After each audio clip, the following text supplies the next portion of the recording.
días a todos, yo soy Maneta Tulián y este es un breve video sobre los libros que más influenciaron mi pensamiento. Hace bastante tiempo que siempre recibo mensajes sobre recomendaciones de libros, sobre libros para introducirse a la filosofía o libros específicos sobre temas de arte, filosofía, posmodernidad, posthumanismo. Así que voy a empezar a hacer una serie de breves videos recomendando justamente libros que han influenciado mi forma de pensar y en general han realmente consolidado las líneas de pensamiento que mantengo hoy en día. También pueden visitar mi sitio web manetatulian.com y ahí en lo que es el journal van a tener una lista también de libros recomendados.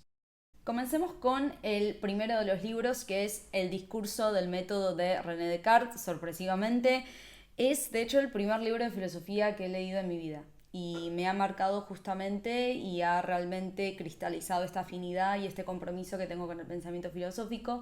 Es un libro que he leído en creo que los primeros años de la secundaria y podría decirse que me ha acompañado desde aquel día.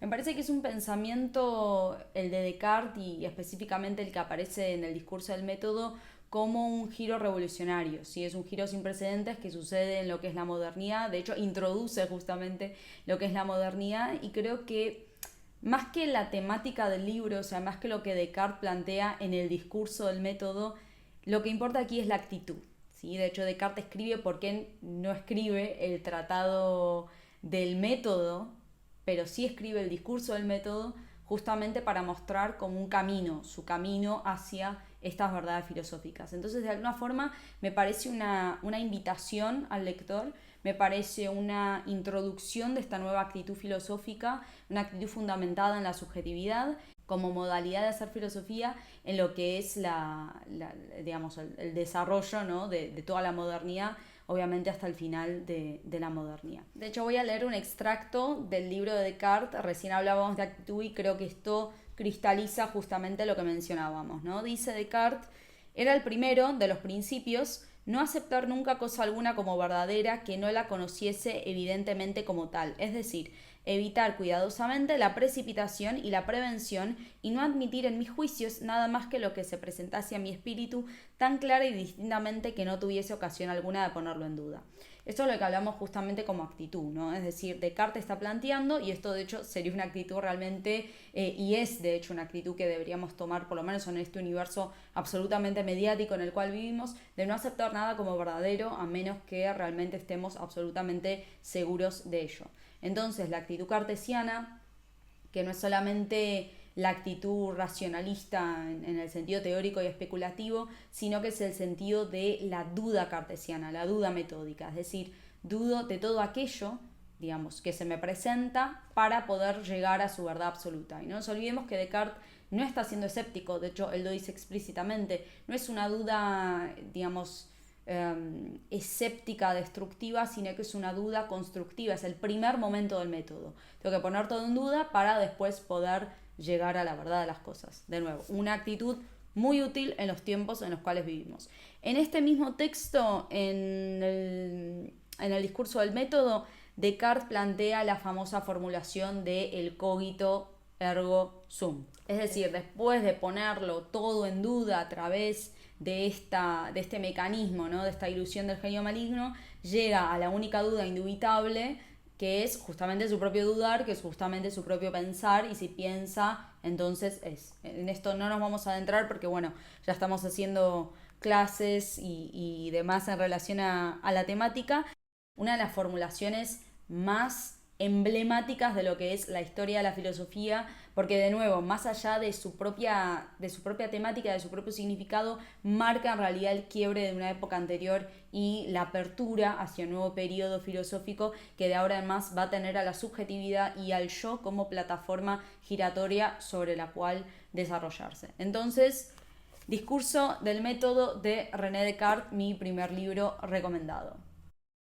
El segundo libro que voy a recomendar es Todos los sólidos se evaporan en el aire, de Marshall Berman. Es un libro que de hecho leí en mis primeros años de la universidad cuando estudiaba artes aplicadas. Es un libro que es una especie de introducción a lo que es la conceptualización y la teorización de la modernidad, pero había algo muy particular del análisis de Berman que de alguna forma marcó toda mi comprensión historiográfica de lo que era la modernidad.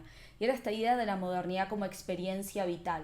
Es decir, como experiencia de los hombres y las mujeres que empiezan a vivir en una época que ya tiene otros rasgos, que ya tiene otra fisonomía. De hecho, voy a leer un extracto, de hecho es como comienza justamente el libro, La modernidad ayer, hoy y mañana. Dice Berman, hay una forma de experiencia vital, la experiencia del tiempo y del espacio, de uno mismo y de los demás, de las posibilidades y los peligros de la vida que comparten hoy los hombres y las mujeres de todo el mundo. Llamaré a este conjunto de experiencias la modernidad.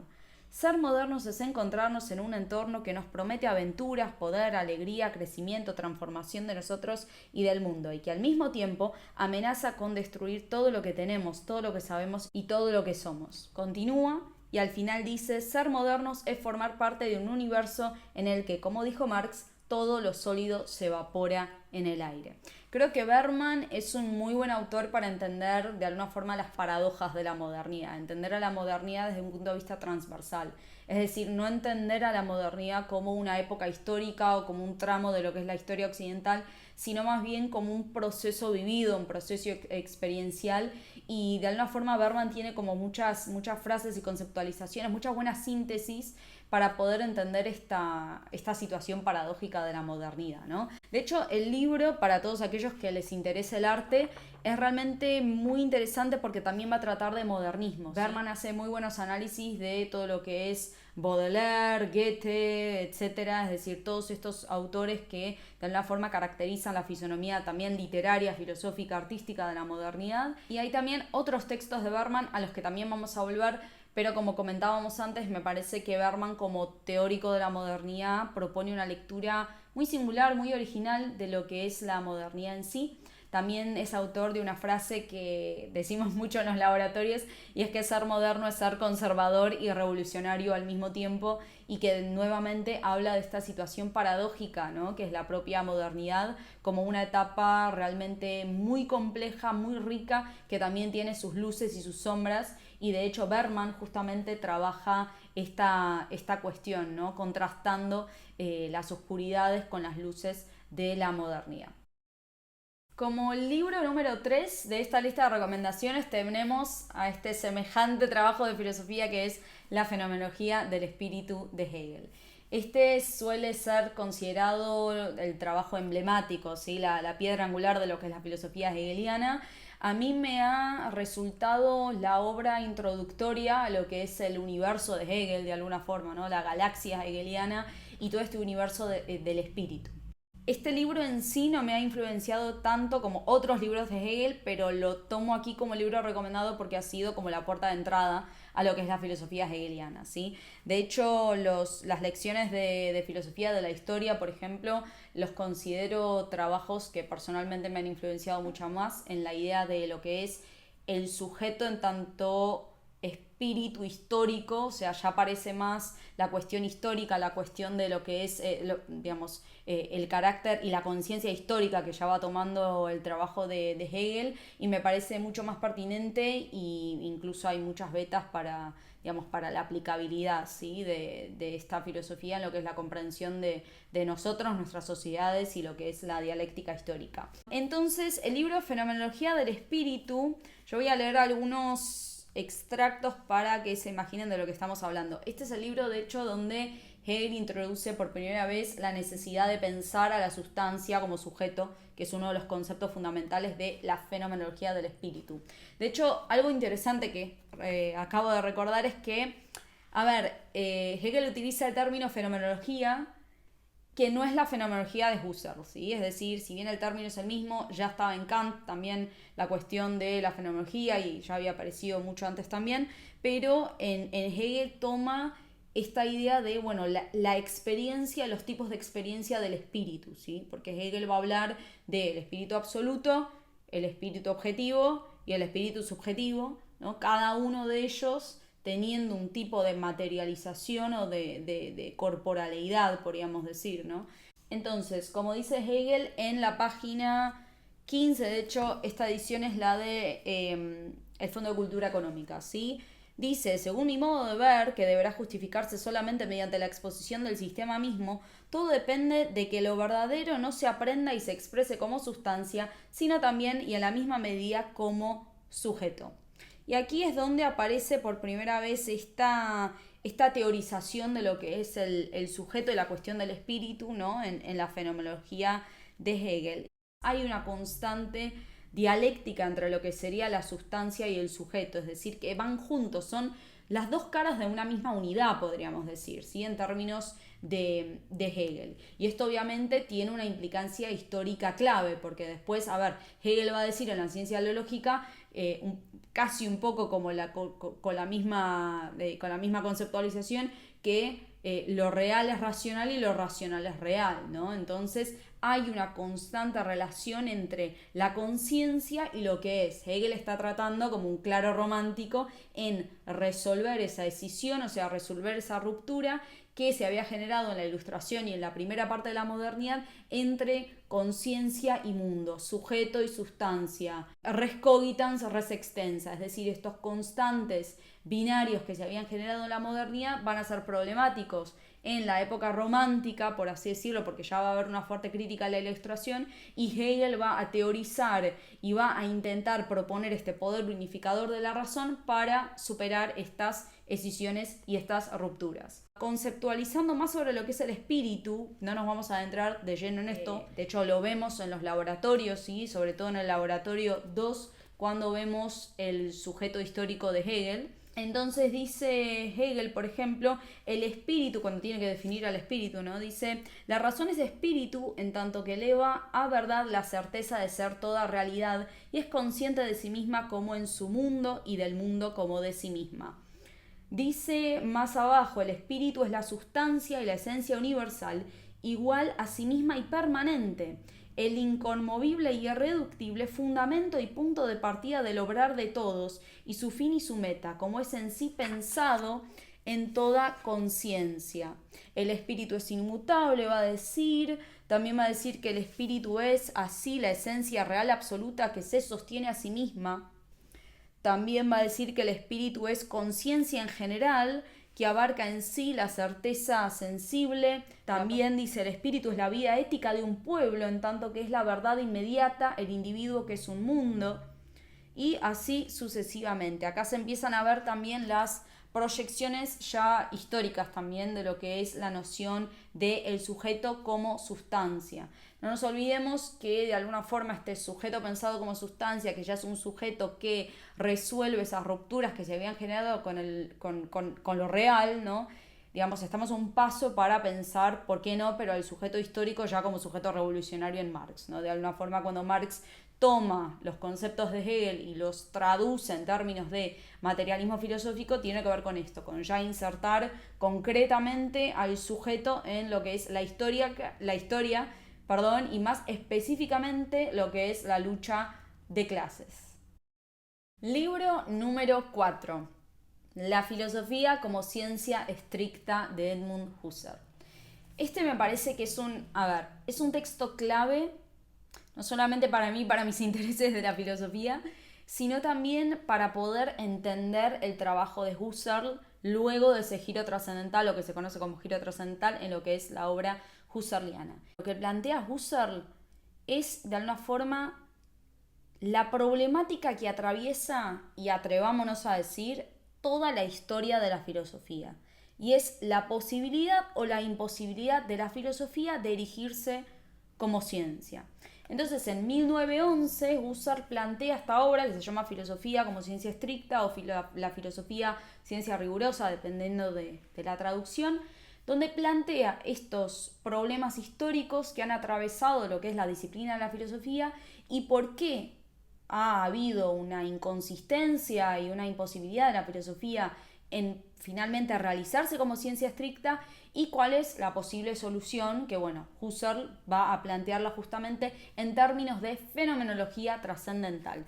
Yo voy a leer un extracto de la obra de Husserl, de hecho cómo empieza la obra, y dice Husserl, desde sus primeros comienzos, la filosofía pretendió ser una ciencia estricta. Más aún, la ciencia que satisfaciera las necesidades teóricas más profundas e hiciera posible, desde el punto de vista ético-religioso, una vida regida por normas puramente racionales.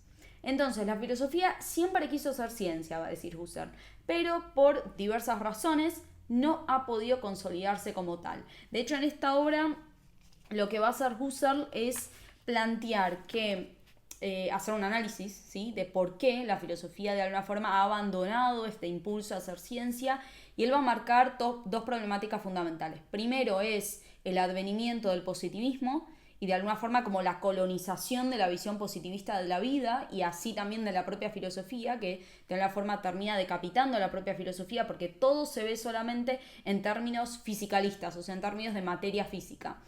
Y por otro lado el historicismo, que va a de alguna forma relativizar la filosofía y por ende a fundar las bases de la imposibilidad de una filosofía universal, porque si toda filosofía es relativa porque depende de su tiempo, acá de hecho Husserl le está criticando a Hegel, entonces no es posible elaborar una filosofía como ciencia, porque toda filosofía es en realidad relativa a su propio tiempo. Entonces, Husserl va a distinguir entre dos filosofías.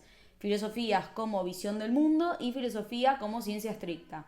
La filosofía como visión del mundo son todas estas filosofías que de alguna forma son filosofías efímeras, temporales, no están impulsadas por valores más grandes que ellas, responden a problemáticas solamente de su tiempo y no tienen como estos impulsos, ¿no?, de lo que serían los valores de la humanidad que van más allá del tiempo y de la época, ¿no? En cambio, la filosofía como ciencia, como toda ciencia, ¿no?, busca fundar las bases para una filosofía que incluso se pueda transmitir generación en generación, es decir, que cada filósofo de alguna forma como que contribuye, ¿no?, con su pequeño ladrillo de conocimiento a lo que es el edificio del saber en su totalidad, ¿no? Y bueno, este análisis realmente que me parece muy interesante porque de alguna forma, a ver, en esencia es una propuesta ética. Lo que está haciendo Husserl es mirar cuáles son los vacíos éticos de la filosofía, porque claro, si yo no puedo proyectarme por encima de mi tiempo y no puedo dejar un legado, ¿cuál es entonces la ética también, ¿no?, de esta filosofía? Entonces, contrariamente, pensar una filosofía como ciencia es pensar una filosofía de la cual participamos todos, de la cual podrán nutrirse las generaciones futuras y así construir el edificio del saber. Hay en realidad como una teleología ética también en esta propuesta de Husserl. Y él lo que va a plantear en esta última parte de la obra, que es lo que después igual él va a desarrollar en sus obras posteriores, es decir, en todo lo que es las meditaciones cartesianas, en todo lo que es la crisis de las ciencias europeas, etc., va a desarrollar, es decir, va a proponer que la solución a este problema es la fenomenología trascendental, cuyo tema absoluto es justamente la subjetividad trascendental. Es el fundamento absolutamente verdadero y absolutamente indubitable de toda la filosofía, de hecho de toda ciencia, porque a ver, las ciencias tienen objetos diversos, pero hay algo que es común a todas las ciencias, y que es esa relación del sujeto con el objeto, o sea, hay siempre en toda ciencia, más allá de su objeto, una relación conciencia-cosa. Entonces, la ciencia de las ciencias, como la llama Husserl, la fenomenología trascendental, que es la forma final de la filosofía trascendental, trabaja con eso, trabaja con esa relación conciencia-ser. Entonces es justamente el fundamento de todas las ciencias y obviamente también de toda filosofía. Sobre esta obra en particular vamos a trabajar muchísimo en lo que es el Laboratorio 2, estudios avanzados en subjetividad. Para todos aquellos que todavía no se anotaron pueden hacerlo porque ya han abierto las inscripciones y vamos de lleno en todo lo que es el proyecto filosófico de Descartes y también de Husserl. Y como libro número 5 de esta serie de 5 libros que voy a recomendarles está La ilusión vital de Jean Baudrillard. Es un libro también que lo he leído hace mucho tiempo y de hecho he tenido la oportunidad de leerlo creo que más de unas 5 veces, 6, 7, porque es un libro que es muy cortito, es realmente muy breve, lo pueden leer incluso creo que en un par de días únicamente, pero me parece que sugiere algo muy interesante y muy radical de alguna forma, que es esta idea de continuar o de dar lugar a esta suerte como de ilusión vital justamente que llama Baudrillard, inspirándose en la idea de la ilusión de Nietzsche. Lo que va a proponer es lo siguiente, voy a citar un fragmento. Este, si hay alguno, es el secreto del universo. Como metáfora podría decir que en el núcleo de cada ser humano y en el de cada cosa hay un secreto fundamentalmente inaccesible. Esa es la ilusión vital de la que habló Nietzsche, el muro de vidrio de verdad y de ilusión. Desde nuestro punto de vista racional, esto puede parecer desesperado e incluso podría justificar algo como el pesimismo, pero desde el punto de vista de la singularidad, el secreto y la seducción, por el contrario, esta es nuestra única oportunidad, nuestra última oportunidad. Leyéndolo dentro del contexto general de la obra de Baudrillard y también siguiendo el hilo conductor de otras obras de Baudrillard, como es El crimen perfecto, por ejemplo, lo que está haciendo Baudrillard es proponer ante un mundo que está avanzando constantemente en su realización, en su pornografía, en su exposición, en su transparencia, en donde casi que cada espacio del mundo es un espacio conocido, es un espacio que puede incluso digitalizarse, que puede incluso computarizarse. A lo mejor es necesario ese misterio del mundo, ¿no? Como ese pequeño rincón incognoscible, como ese noúmeno, ¿no? En términos kantianos. Entonces esa ilusión es la que de alguna forma es, como decía Baudrillard, ¿no? Nuestra última oportunidad y nuestra única oportunidad. Y de hecho yo creo que es una analogía también muy pertinente con lo que es el advenimiento de la inteligencia artificial. Es decir, todo lo que la inteligencia artificial ha podido computarizar es todo aquello de la mente que ha podido conocer. Y a lo mejor incluso una oportunidad ante esta hegemonía de la inteligencia artificial es justamente ese espacio incognoscible de lo que es la propia conciencia y el pensamiento del ser humano, ¿no? Es decir, como dice Baudrillard, esto, digamos, lo incognoscible puede ser fuente del pesimismo, pero a lo mejor ese no es el enfoque adecuado, sino todo lo contrario.